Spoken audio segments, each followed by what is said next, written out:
OK, but we are going to start with some breaking news coming out of Spain, where police have issued an update following the road traffic accident which killed Liverpool forward Diogo Jota and his brother Andre Silva.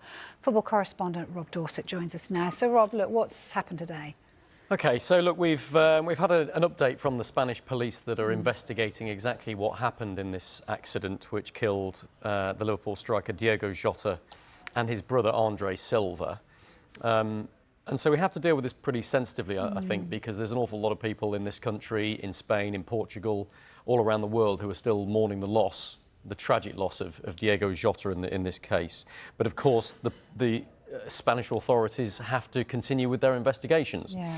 And this is the first formal statement we've had from them since the crash, pointing to maybe some of the circumstances around it.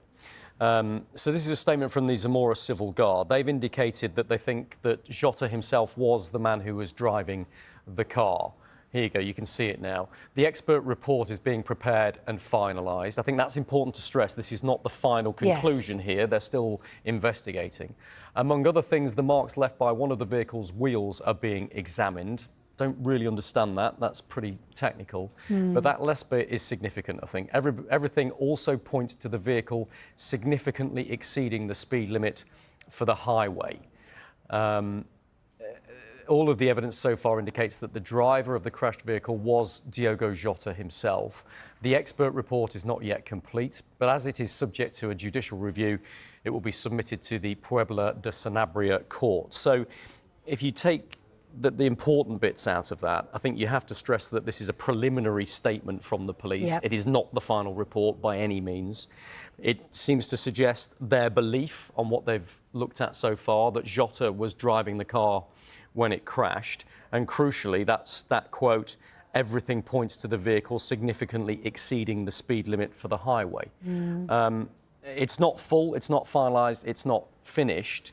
But it's a significant start in explaining exactly what happened to cause the tragic death of these two men. And the reason that he was driving the car is because he was advised, wasn't he, in terms of his injury? That's right. He'd had some lung issues, apparently, and so it sounds like the football club had encouraged him not to fly back for pre-season training. So our understanding is that Diogo Jota was actually driving back to catch a ferry back to England in his car when it crashed and he sadly lost his life. His plan was to come and rejoin Liverpool training, pre-season training. Now, following the funeral on Saturday, we know that Liverpool postponed the first day of pre-season training. Nobody went back on Monday, but they have, I think, come back today with one or two absences as well. Liverpool have tried to be as sensitive as they possibly can in this situation, and they've left a lot of the decisions to the individual players themselves. I mean, I think the headline said that any of the Spanish players or Portuguese players that knew him very, very well didn't have to return for training immediately. They could take some time to kind of try and compute all that's happened to their very close friend and teammate.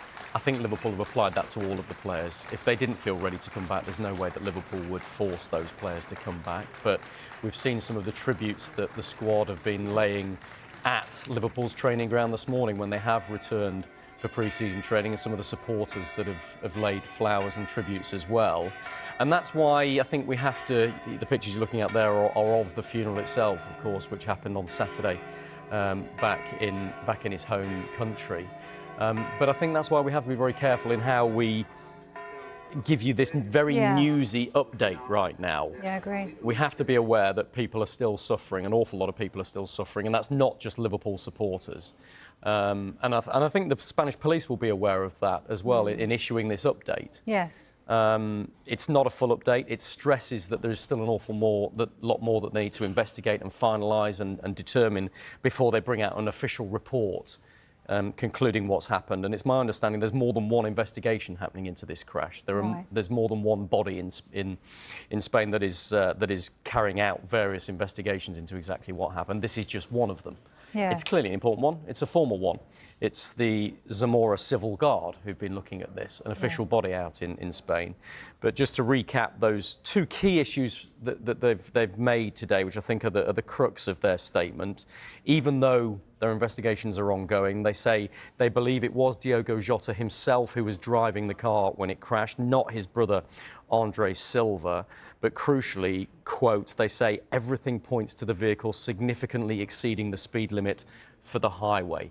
More details from Spain as soon as we get it. Yeah, just finally, you mentioned as well today, you know, obviously it's incredibly sensitive, and it is such an emotional thing for all these players that are potentially returning to pre-season, of which we've seen some of them returning to Liverpool today. And it is that whole case of some of them will want to go back to actually get back in a group and actually try to process what's happened, because they're going to have to somehow take to the field and play a game of football. As a team. And that actually probably seems very, very irrelevant and insignificant. As a team, without one of their closest teammates. And I don't think you can put into words how difficult that will be for the Liverpool squad. Of course, there were some players in that squad who were much closer to him than others. But I think what we've seen over the last few days is a united feeling of loss around that football club. I mean, Liverpool Football Club has a history of tragedy surrounding it. It's had some horrific incidents to deal with over its history. This is the latest of them, and it's one that I think will be felt very, very pertinently by the players themselves. And so that's why I think it was probably a very sombre atmosphere and probably an important opportunity for Liverpool's players to get back today to the training ground to spend some time together. They've probably been mourning on their own. That's what's greeting them right now. You know, when they walk into the AXA training centre, you know, that's not normal. And we've seen similar tributes, even bigger tributes at Anfield, of course, haven't we? And where the accident happened, and his hometown in Portugal as well. So there are reminders everywhere people go of the tragic loss of Diogo Jota and just how loved he was. None least of those at Liverpool's training ground. So I think the Liverpool players and Liverpool officials will hear this news that we're bringing to you now about this statement from the Zamora Civil Guard. And I don't know how it will impact them, is the honest truth. They'll have to digest it. It's not a final report, but it's a bit more detail about how their friend and teammate died. And however we deliver that, it's going to be difficult for them to receive, I think.